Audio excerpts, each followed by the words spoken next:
দিন শেষে সব কিছু ভুলে যখন সন্তানদের মুখের দিকে তাকাই তখন আসলে সব কিছু ভুলে যাই। তখন আর কোনো কিছুই মনে রাখতে পারি না। মনে হয় যে কী বলেছি কী করেছি নিজেই জানি না। আসসালামু আলাইকুম, কী অবস্থা সবার, কেমন আছেন সবাই? আশা করি সবাই খুব ভালো আছেন। আল্লাহর রহমতে আমিও ভালো আছি, কিন্তু গলায় একটু সমস্যা, ঠান্ডা কাশি, এই তো যাই হোক, শীতে এটা থাকবেই।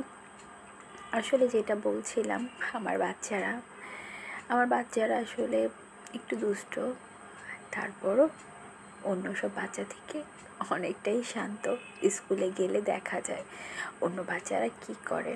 আমার ছেলে তো এখন মাশাআল্লাহ অনেক লক্ষ্মী হয়ে গিয়েছে। তাই বলে কি মেয়ে?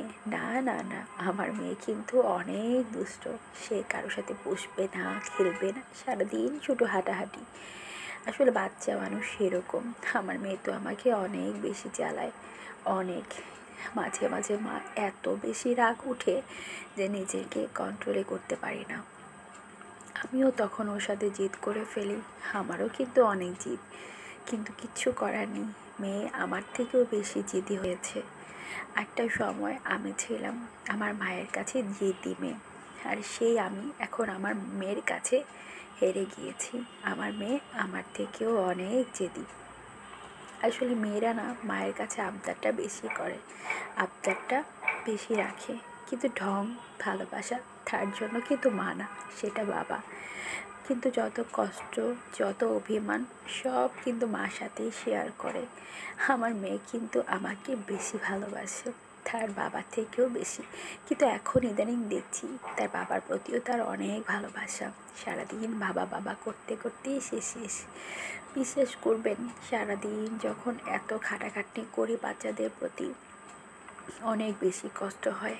মাঝে মাঝে তো আমি ভুলেই যাই আমি কি এরকম ছিলাম। অনেক দুষ্ট প্রকৃতির মেয়ে ছিলাম আমি, কিন্তু এখন একদম খিটখিটা মেজাজ। সারাদিন শুধু চিল্লা ফাল্লা, এই নিয়েই আমার দিন কেটে যায়। বাচ্চারা কথাই শুনতে চায় না, নিজের অনুভূতিটাও ধরে রাখতে পারি না। সারাদিন শুধু ওদেরকে নিয়েই আমার সময় চলে যায়। কতটা কষ্ট করতে হয় আমার ওদেরকে নিয়ে শুধু আমিই জানি। তারপরও আলহামদুলিল্লাহ সবাই একসাথে থাকি বলে এখনও ভালো আছি। আসলে জয়েন্ট ফ্যামিলিতে না এরকম, এখানে ভালোবাসাও অনেক বেশি, কষ্টও অনেক বেশি। অনেকে বুঝতে চায়, অনেকে বুঝতে চায় না, কিন্তু আমার মনে হয় সিঙ্গেল থেকে জয়েন্ট ফ্যামিলিতে সাপোর্ট অনেক বেশি। আজকে আমি যদি সিঙ্গেল থাকতাম, আমার বাচ্চাটাকে কে রাখতো, কে ধরতো? কেউ রাখার মতো থাকতো না।